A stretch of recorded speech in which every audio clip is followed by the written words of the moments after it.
Say, girl, you need to go take up a book and read. Read. When you read, you'll learn, and you learn how to talk proper. That's where she was coming from. But I'm from Jamaica, so we talk patois, so we talk all the time. But she's like, no, you need to learn.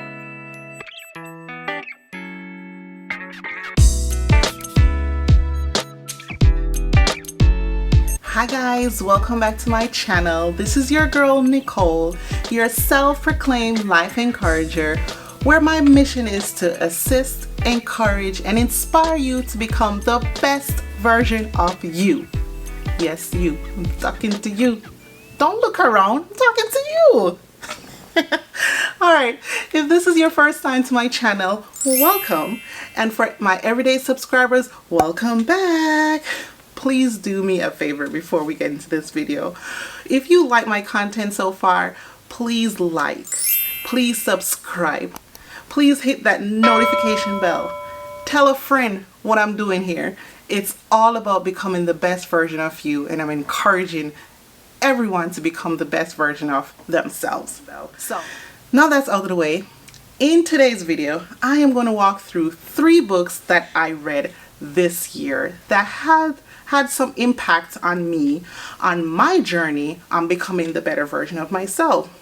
I'm hoping to give you a little excerpts from each book that you can use towards becoming the best version of you. The books are, here they are. First one is Attitude of Gratitude. I'll take a picture and put it beside so you can see it. The second book, this is by M.J. Ryan. He wrote this book. Then Brian Tracy, Change Your Thinking, Change Your Life. I love Brian Tracy's book. His other book, No Excuses, I will give you an excerpt of that book, but this is the one I read this year. And the last book is The Power of Positive Thinking by Norman Vincent Peale. Yeah, I think that's how his name is pronounced. Alright, this is the third book I'm going to go through today. So in the past, I would not consider myself an avid reader. Maybe I would read probably 2 books per year, if that much. I'm still a work in progress. I'm still working on becoming an avid reader. I think it was me growing up as a kid. My dad is a math teacher. My mom is an English teacher. And I went to the math side. That's why I'm an engineer. I'm an electrical engineer. I love math. I love critical thinking. Love that kind of stuff. Reading? No, that was not me. But my mom, being the English teacher, she would say, girl, you need to go take up a book and read. Read. When you read, you'll learn, and you learn how to talk proper. That's where she was coming from. But I'm from Jamaica, so we talk patois, so we talk all the time. But she's like, no, you need to learn how to read, and so you can write properly too. That's what she used to tell me. Alright, so in 2016, I decided to set a goal for myself to read 6 books per year. Again, I was starting out slow. Remember, not an avid reader here. So starting out slow, and I said, okay, 6 is attainable. I can read 1 book every 2 months, and I will get there and do that. I had to start slow and build up. So then I moved to, and which I did accomplish that goal. And then I said, okay, I guess I can do 12 books per year. Man, I was very ambitious. Saying I can do 1 book per month. Me, the non-avid reader. Anyways, I'm still working on that goal. I think the close I came to was 8 books in a year. But this year, 2020, forget it. I don't know. We had more time. We were working from home. But I don't know what happened. I dropped off the wagon. I'm not going to get my goal of 12. I'll probably get about 6 this year by the end of the year. So anyways, I still have the goal and I still try. So the first book, Attitude of Gratitude. Attitudes of Gratitude. And if you have been following me and watching my videos, you know I'm all about gratitude journaling, because I love me some gratitude journaling. It is a big part of my life, and I do it daily. Daily, I write in my book. Maybe not daily, but sometimes, most of the time, probably 5 days out of the week, I write in my gratitude journal. And when I saw this book at the bookstore, I said, I gotta get this. I gotta read this book. So I saw it last year in the bookstore, and I put it on my list for 2020. It's a small book, 5 chapters, 182 pages, and it took me a month. You know, it's my first book of 2020, so I was like, exciting. I'm gonna read 12 books for the year. Let me start with this book. We're finishing in 1 month. Yes. Anyways, I told you what's happening in 2020. Anyway, some key takeaway from this book is chapter 1 talks about the simple joy of living from a grateful heart. And on page 6, it reads, gratitude births only positive feelings, feelings of love, compassion, joy, and hope. And we must focus on those things, right? And it says we notice what's right instead of noticing what's wrong. That's what gratitude journaling is all about, and being grateful is just focusing on the things that are going right. So that's what this chapter 1 was all about. Then chapter 2 now talks about the gift of gratitude, it detailing why we should practice gratitude journaling. And if you want to hear that, check out my other video. I talked about it, the benefits of gratitude journaling. Here are the benefits. It says it promotes health, it eradicates worry, it makes you feel good. I feel good, and it's an antidote for bitterness and resentment. Now, I'm going to tell you on this channel what I have been through, and this is what gratitude journal done for me, because I was bitter in 2017. Bitter because I was going through my second miscarriage in 2017. It was in the summer, so I had my little belly and had my dress showing my little stomach. I was so excited. I was having a little boy. I was excited, and then devastation. I lost him at 21 weeks and 5 days. It was tough. I really withdrew myself. I wasn't really talking to anybody. Only my close family and 1 or 2 of my closest friends. Everybody else, no. You want to go somewhere? No. You want to do this? No. No. That's how I was bitter. And I had to just dig deep and try and find my way out of it. And this is one of the things that did it for me. I heard about gratitude journaling a long time ago, and I didn't really practice it. But eventually I said, you know, let me try this, because regardless of what's going on around me with this losing my baby, and I mean, we got the room ready. Well, not totally ready. The room was empty. We got new windows. We were getting ready for it. I was such not in a good space in 2017, and I decided to start the gratitude journal. And I'm telling you, it helped me. It helped me to get through it. And so on page 22, I like this quote in the book. It says, as we count our blessings, because this is what really happened to me. As we count our blessings, we literally bathe ourselves inwardly in good hormones. That was what was happening to me, and that's what I did, and it really, really helps. So if you're going through some tough times, start a gratitude journal. I have another video that talk about how to start a gratitude journal, so check it out. All right, let me hurry up because I don't want this video to be too long. Chapter 3, dive into now the different attitudes of gratitude. That's what chapter 3 dive into. And so here are a few quotes that I really, really like. It says, we really decide to see the glass half full rather than half empty. I used to hear people always say that all the time. Man, my glass half empty. But no. Here's what I would say, add on to this quote.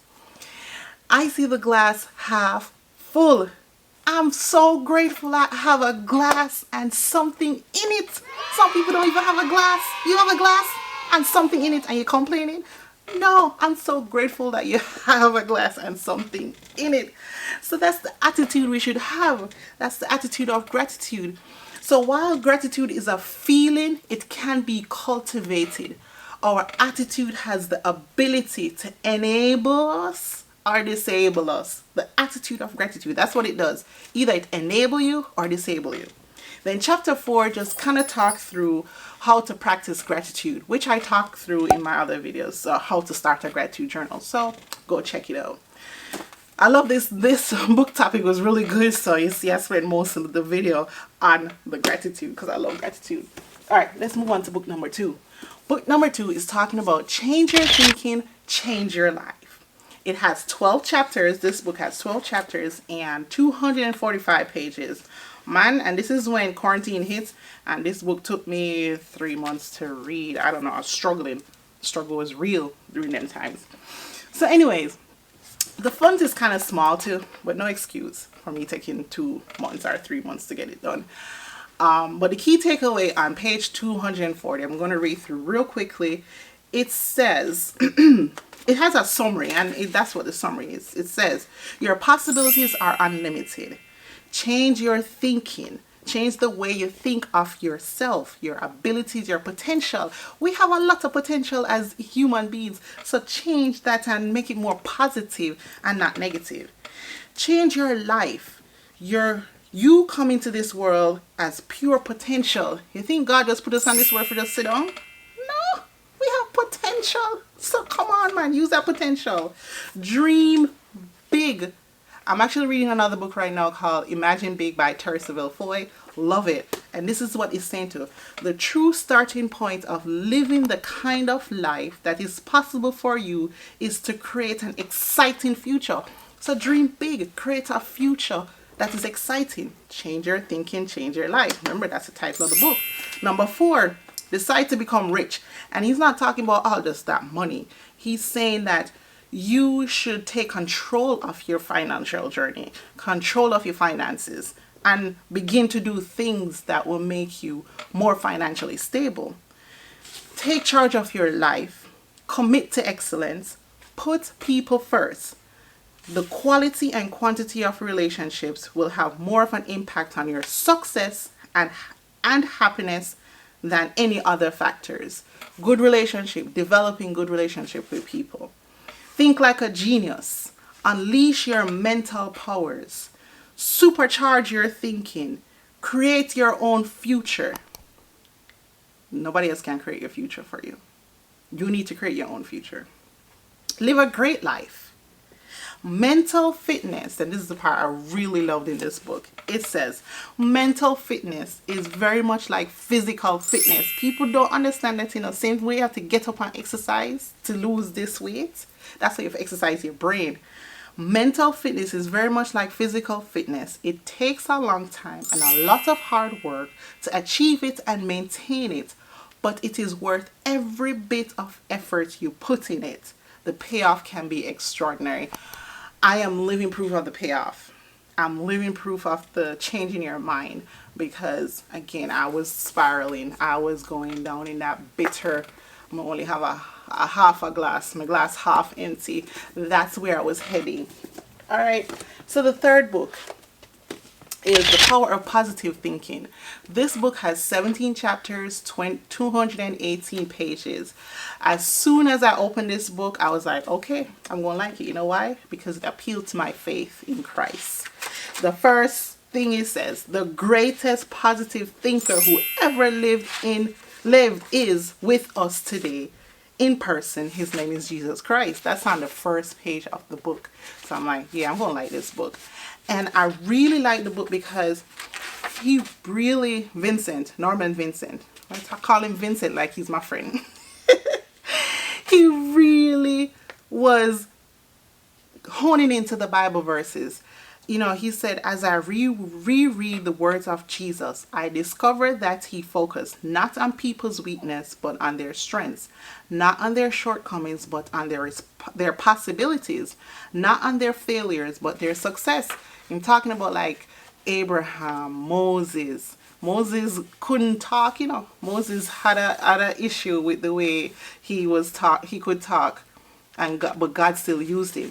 So again, this book, where is the page? There's a page that how he was talking about you can do all things. Here it is. It says, following the affirmation which I gave him, I can do all things through Christ who strengthened me. He was talking about that our positive thinking, we can do all things through Christ. And if we just hone into Christ. One of the things I did with this book, I don't know if you can see it. after each chapter, I like the fact that there was a space and I would write, I don't know if you can see it, I'll put a picture up. I will write like a recap of what I learned from this book.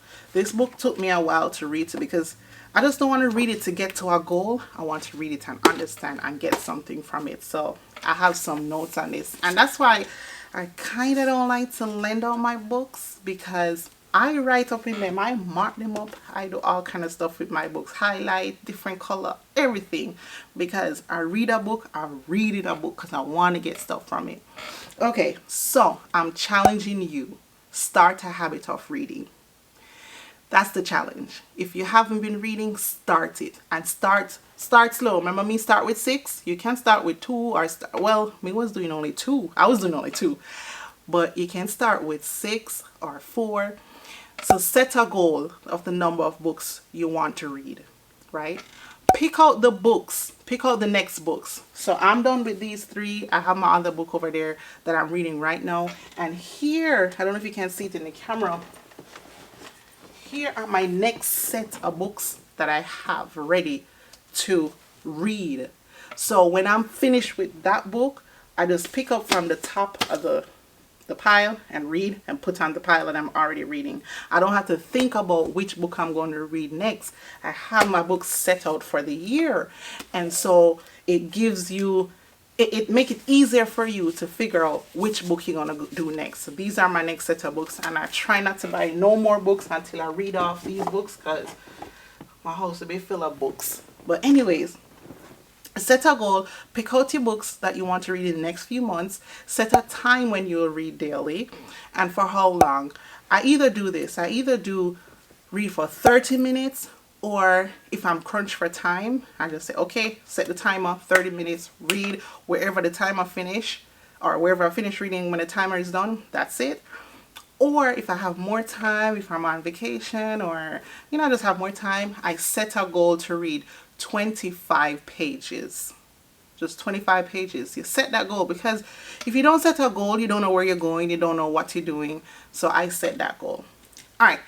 So I'm encouraging you to pick up or start the habit of reading books. Pick the type of books that sparks your interest. For me, it's self-help books.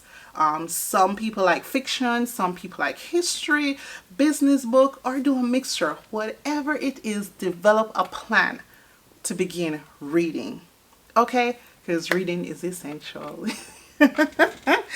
Anyways, thank you guys for watching. I hope you were encouraged by something I said today. Again, this is your girl Nicole, your self-proclaimed life encourager, encouraging you to be the best version of you. You don't turn back and look. Nobody's behind you. I'm talking about you right there. All right, guys. Thanks for watching. See you in the next video. Bye.